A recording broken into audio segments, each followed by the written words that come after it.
Hello friends, मी आरती तुमचं स्वागत करते माझ्या डेली व्लॉगमध्ये. तर मी आज तुम्हाला दाखवणार आहे की आठवड्याभराच्या भाज्या मी फ्रीजमध्ये कशा स्टोअर करते. 2-3 दिवस झालं ना, खूप पाऊस पडतो आहे बाहेर. त्यामुळे ना भाज्या असं रोज रोज जाऊन आपण भाजी नाही आणू शकत. त्यामुळे मी एकदमच 8 दिवसाच्या भाज्या घेऊन आले जाऊन.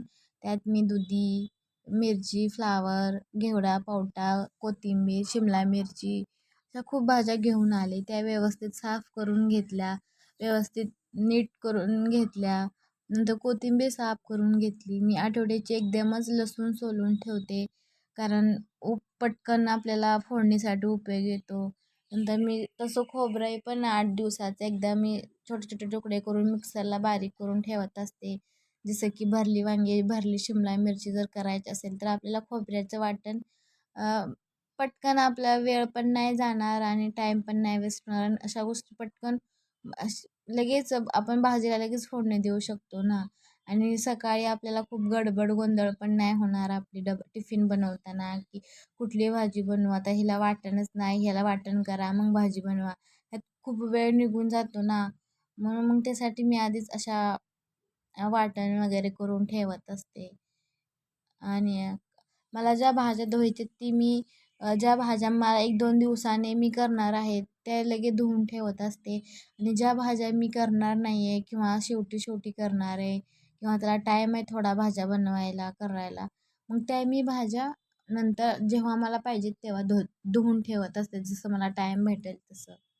मी पहिल्यांदा ना फ्रीज चांगला स्वच्छ करून ऑलरेडीच मी धुतलेला काही घाण नव्हता, तरी पण एक कपडा मारून घेतला मनाच्या समाधानासाठी. नंतर बघितलं कुठली भाजी शिल्लक आहे कुठली नाही. जसं आपल्याला पण समजतं ना, की ही भाजी शिल्लक आहे, की ही भाजी कधी करता येईल, असं पण आपल्याला होऊन जातं. नंतर मग मी ज्या भाज्या धुतल्या होत्या त्या सुकायला ठेवल्या.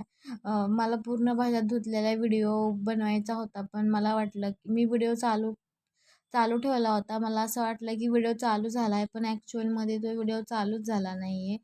तर मी नंतर बघते तर कुठे तर व्हिडिओच नाही आहे. मला परत कळलं की अरे यार, व्हिडिओ मला वाटलं की चालू झाला आहे, पण ॲक्च्युअलमध्ये नव्हता चालू झाला. असो, जाऊ द्या. नेक्स्ट टाईम कधीतरी. मग नंतर मी लिंबू एकदमच आणले होते अर्धा किलो. बरं पडतं एकदम लिंबू घेतलं की. आणि आम्हाला लिंबू खूप जास्त लागतात, कारण माझे मिस्टर ना चहाऐवजी लिंबू सरबत पितात. संध्याकाळी ऑफिसवरून आलं की त्यांना चहाने ॲसिडिटी होती, म्हणून ते लिंबू सरबत पितात. नंतर मी लसूणच्या डब्यामध्ये लसूण भरून ठेवला. नंतर कोथिंबीरला 2-3 टिश्यू टाकून कोथिंबीर पण चांगली पॅक करून डब्यामध्ये अशा आईस्क्रीमच्या डब्यामध्ये ठेवून दिलं. आणि मी ह्या सगळ्या भाज्या व्यवस्थित फ्रीजमध्ये अशा अशा प्रकारे मी ऑर्गनाईज करून घेते.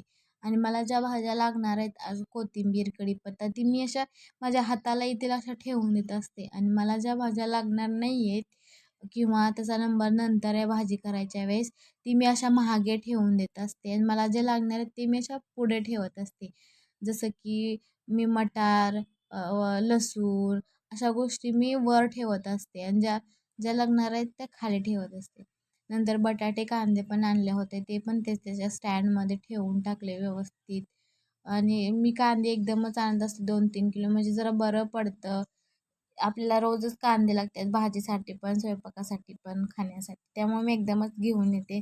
एकदम आणलं की भाज्या बरं मी अशा पडतं. मोठ्या नंतर मला बॉक्समध्ये ज्या खाली भाज्या अशा ठेवून देत मोठ्या भाज्या असते, असतात का, म्हणजे ते व्यवस्थित प्रॉपर बसतात. अशा डब्यामध्ये अशा मोठ्या भाज्या नाहीत बसत, त्यामुळे मी अशा खाली ठेवत असते. तर माझा ऑलमोस्ट झाला आहे सगळा फ्रीज ऑर्गनाईज करून. तर तुम्हाला कसं वाटलं नक्की मला कमेंट करून सांगा. व्हिडिओ आवडल्यास नक्की लाईक करा, शेअर करा.